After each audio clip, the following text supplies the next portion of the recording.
Shalom, damai sejahtera untuk kita sekalian. Mari kita merenungkan firman Tuhan. Kita berdoa. Bapa yang di surga, terima kasih Tuhan untuk hari ini.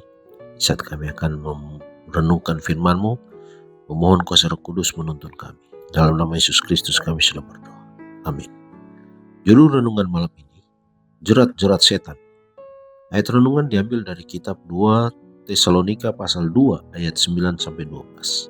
Firman Tuhan berbunyi, kedatangan si penurhaka itu adalah pekerjaan iblis dan akan disertai rupa-rupa perbuatan ajaib, tanda-tanda dan mujizat palsu dengan rupa-rupa tipu daya jahat terhadap orang-orang yang harus binasa karena mereka tidak menerima dan mengasihi kebenaran dengan yang dapat menyelamatkan mereka, supaya dihukum semua orang yang tidak percaya akan kebenaran dan yang suka kejahatan.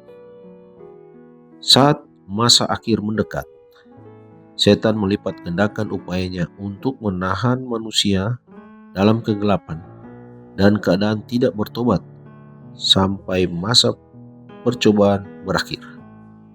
Ia memperhatikan ketika pendeta mempersiapkan khotbahnya dan kemudian mencoba mengendalikan keadaan agar orang-orang yang memerlukan pekabaran khusus itu terhindar dari mendengar kata-kata itu. Dalam pelayanan ibadah, ia menggoda pria dan wanita untuk memikirkan tentang harapan-harapan atau usaha bisnis mereka, yang kesemuanya itu menghilangkan kepekaan mereka terhadap mendengar dengan seksama pada pekabaran Allah. Jerat lain adalah meyakinkan manusia bahwa merasakan nyaman dengan agama mereka itu lebih penting daripada doktrin yang benar, atau terus-menerus memusatkan pikiran mencari-cari dan menduga-duga hal-hal yang tidak jelas diberikan Allah, bukan menerima kebenaran yang jelas diberikan kitab.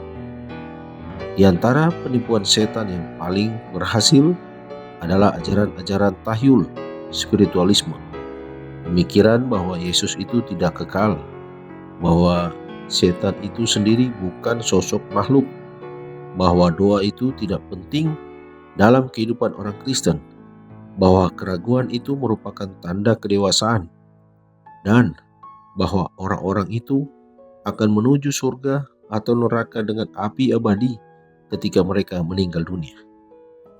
Tidak percaya kepada Allah adalah akibat wajar dari hati yang tidak diperbaharui, tetapi Roh Kudus mengilhami keyakinan. Iman akan berkembang bila kita menginginkannya. Tidak seorang pun akan kuat dalam iman tanpa tekad yang dibulatkan, bersandar pada janji-janji Allah, membangun lebih banyak iman. Pokok pikiran.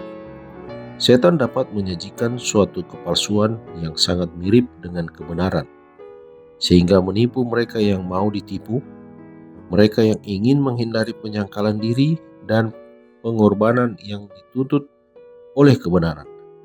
Tetapi tidak mungkin baginya untuk menguasai seseorang yang dengan jujur ingin mengetahui kebenaran, apapun resikonya. Dikutip dari buku Alfa dan Omega jilid 8 halaman 555. Pelajaran malam ini, menolak kejahatan memerlukan pikiran yang jernih dan keyakinan yang kuat pada kuasa Allah yang menyanggup-Kan. Mari berdoa. Terima kasih Tuhan, malam hari ini kami boleh merenungkan firman-Mu. Memohon kuasa Roh Kudus menuntun kami, agar kami boleh menghadapi segala tipu daya setan, jerat-jerat yang ia buat untuk menjatuhkan iman kami.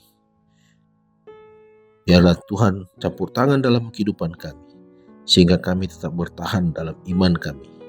Kami boleh disiapkan diri kami menyambut kedatangan Tuhan. Terima kasih Tuhan, memohon penyertaan-Mu dalam istirahat malam kami.